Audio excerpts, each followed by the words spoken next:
All right, welcome to Chem 1211 on chapter 2.1 through 2.3. So we're going to talk about atoms and the basic building blocks for atoms. So first, you may have reviewed, just going to go over protons really quick, are a positive charge. So I put P plus for them. Neutrons are a neutral charge. I put a little zero there for them. These two are in the nucleus. We're going to talk a little bit about how we know this. And then you have electrons, which we'll say E minus because they have a negative charge and they live outside of the nucleus in the electron cloud. So the existence of electrons was first discovered by J.J. Thomson. And essentially he put a beam from a cathode ray tube and saw that it was actually deflected towards a positive plate. And that means that it was negative because it moved towards the positive plate. And we don't need to get too much into these experiments, but that's where this comes from. And so he concluded that atoms contain negative particles and therefore discovery of the electron. So he said, well, the atom must be this positive stuff, and then electrons kind of plopped in the middle. We call this the plum pudding model. So electrons are evenly distributed throughout the positively charged thing. Kind of like plum pudding is, you can think about it as like raisin toast, or you have like toast or chocolate chip pancakes where we've got pieces of things in there, blueberry pancakes, for example. Soon after that, actually, another person, Ernest Rutherford, did another experiment and essentially put an alpha emitters. This is a little Greek alpha. Alpha particles are positive particles, essentially, and they put alpha particles and shot it at a thin gold foil. Now, if the plum pudding model were true, and you were just shooting these positive particles through, because the negative particles are kind of evenly distributed, positive particles are also positive areas evenly distributed, it should have just gone straight through. Right? So we're expecting all of the beams just to go straight through, nothing to really be deflected or anything. But what he found is that some of them were deflected in different areas and some of them were bounced back toward him. The description is like if you were to roll a bowling ball at a piece of paper and it bounced the bowling ball back at you. So a very surprising experiment here and results here. So essentially Rutherford said, well, there must be some sort of positive, not all over, but only in one area that's deflecting my positive alpha particles. And so if the Thomson's model were correct, our alpha particles would have gone straight through. But Rutherford said, well, I think there's something positive somewhere in the atom, and it's deflecting my positive particles because they're hitting that thing that they're positive, repels positive, and it's repelling it. And so we get this electron cloud model where you have the nucleus, where you have all your positivity, your protons and neutrons in there, and then you have your electrons kind of on the outside, the electron cloud. So we call this like the nuclear atom. So we have our nucleus, we have our electrons hanging out on the outside. So we have protons and neutrons in the nucleus. Protons and neutrons are, they make up most of the mass of the element, or mass of the atom. We can see that the mass here in kilograms is very small, but the mass of the electron is several magnitude of times smaller. And so we consider the mass of the electron to be essentially zero compared to the mass of protons and neutrons. Electrons have mass. It's just that compared to protons and neutrons, it's several magnitudes lower. So if you look at the exponents here, we're moving that decimal multiple times to get from 27 to negative 31. So we're going to consider this as zero. So it's kind of like if you have a fly and that fly lands on an elephant's back and you're weighing the elephant. So if we're weighing an elephant, we get the mass of the elephant. A fly lands on the elephant's back. The mass of the elephant's not going to change, but the fly has mass. If we were to weigh the fly on a small scale, it does have mass. If we were to weigh electrons on a small scale, they do have mass, but when we're weighing them comparing to the protons and neutrons, they don't really have mass.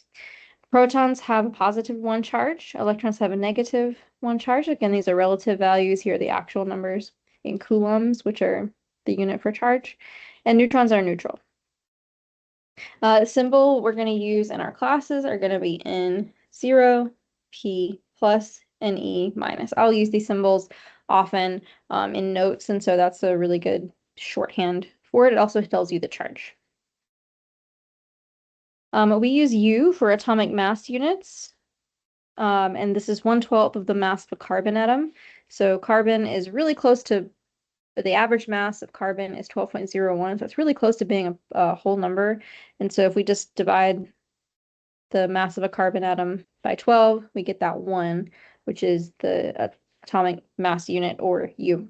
You may also see AMU, which is, U is relatively new. So if I say AMU or use AMU, or you see a worksheet with AMU, that's the same thing. Isotopes are particles that are similar, but there's something different about them. So let's say we have some neon ions, and they're all positive, and we shoot them down this tube. There is a positive plate right here that's not really shown, and so they're deflected from this positive plate, and then they go and hit this detector over here. There's some sort of photographic plate where they're hitting.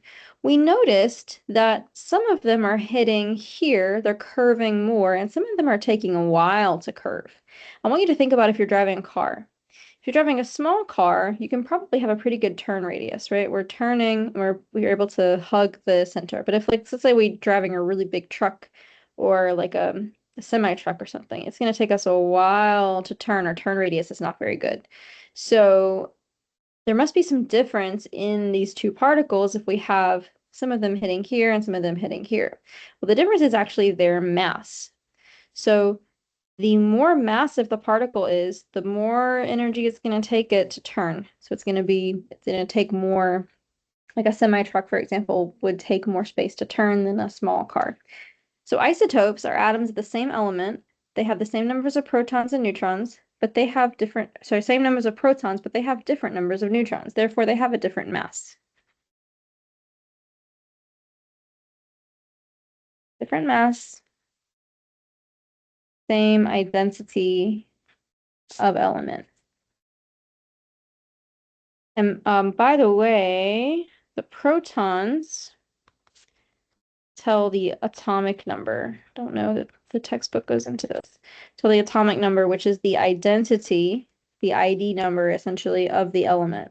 So the proton's really important because that tells you what element you're talking about. That's the top number on the periodic table.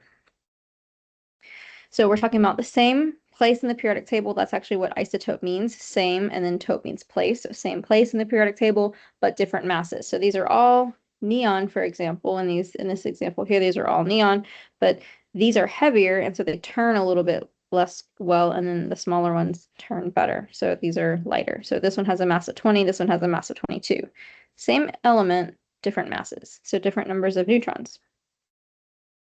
So here's some terms for ions. If we change electrons, we get ions. So cations are positive ion. This is when an atom loses an electron. So more protons than electrons. But we don't add protons to get ions, because if we add protons, we're changing the actual element identity. So what we do to get a positive ion is remove an electron. And then an anion is what we call a negative ion. And this is an atom gains an electron, so we have more electrons now than protons, what makes it negative. The charge of an ion is equal to the number of protons minus the number of electrons. So if we have a charge positive, we have more protons minus a smaller number of electrons. We get a positive charge. If we have a negative charge, we have protons minus a larger number of electrons, which gives us a negative number. And then we can talk about all these different particles in one quick, easy notation. So we call this isotope notation. And A is our atomic mass. So a nuclide is just a specific nucleus, a specific, I guess a specific atom, a specific isotope. Don't worry so much about that term, but the atomic mass is the protons plus the neutrons, everything that has mass. Because remember, we said the electrons, we're not going to consider its mass. Z on the bottom left represents the atomic number. Remember, this is the number of protons. X represents the symbol for the element. You're going to be memorizing some of these common symbols and knowing what their names are. And then Q represents the charge. If it applies, so charge is equal to protons minus electrons. And so if it's neutral, charge of 0, protons equal electrons, and we don't put anything in the top right corner. You just would have it be nothing. So charge of 0, we wouldn't write a 0, but you would just see nothing up there. We're assuming protons are equal to electrons. So here's an example of those two neon isotopes that we looked at earlier. Neon has 10 protons. If you have 10 protons, you're neon. If you're neon, you have 10 protons. That's your atomic number.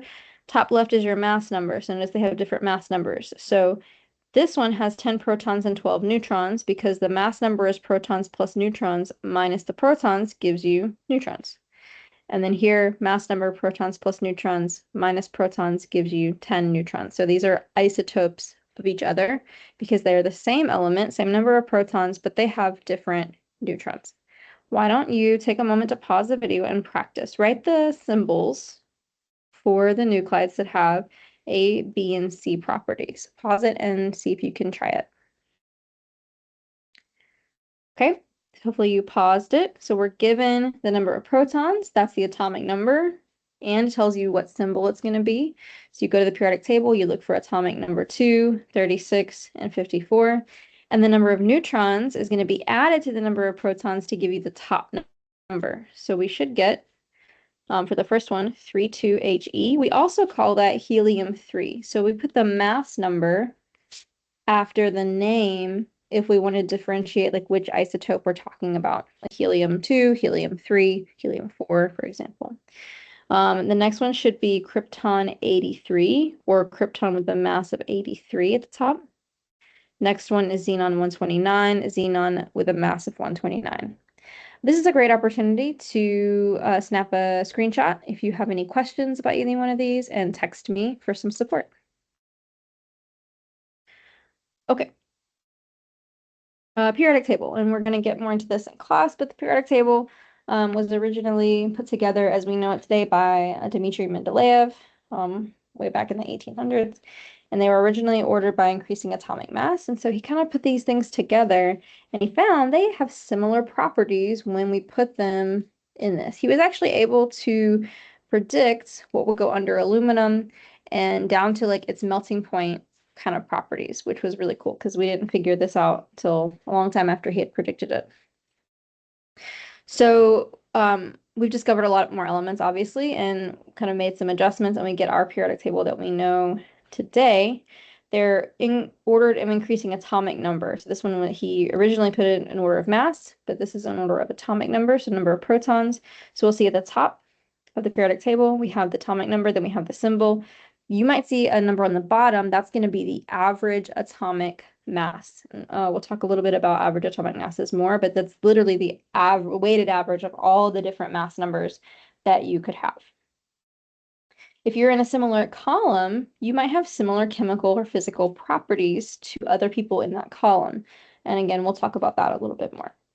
You need to know a couple of things. You need to know where your metals, your nonmetals, and your metalloids are. So your metals are going to be all the ones in yellow. If you notice, there's like a stair-step line over here on your periodic tables. If we're to the left of the stair-step line, including these guys down here, we're a metal, except for the ones that are touching the stair-step line, excluding aluminum. So aluminum counts as a metal. And you know aluminum is a metal when we think about the metallic properties, right? Shiny. It's a solid, usually a conductor of heat and electricity. We use aluminum for both of those things. It's malleable, it's ductile. Malleable means that you can hammer it into a sheet. Ductile means you can make it into a wire. Exception, mercury is a liquid. Hg right here is our only liquid metal.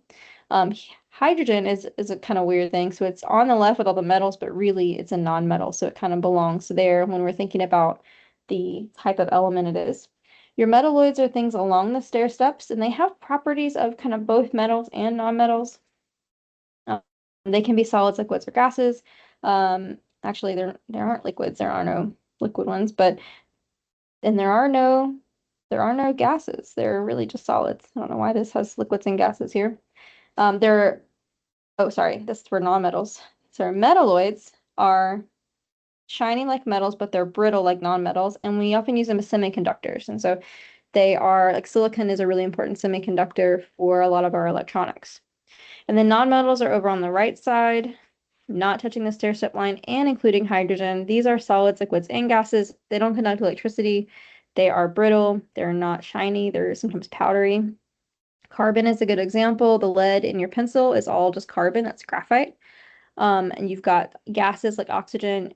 Bromine is your only liquid nonmetal. And then you have your noble gases, which are, of course, all gases as well. There are some trends in charges of these ions. So just take a look at the trends and see if you can see like different groups. And here we have kind of how the trends change as we go across the periodic table. Some of them have more than one type of charge. You don't need to memorize all of these like this. We'll talk a little bit more about the ions when we get into bonding. But you should know the general trends here of the tall groups. So group 1, 2, 3, 4. You don't really worry too much about 11, 12 right now, but 13, 15, 16, 17, and 14 is just kind of a mess because it's got nonmetals, metalloids, and metals in it, so it's a little bit of a mess. And then you need to know the commonly used names of the groups. And so we have our alkali metals, alkaline earth. Don't worry too much about chalcogens there, but you need to know halogens, noble gases. I also want you to know the transition metals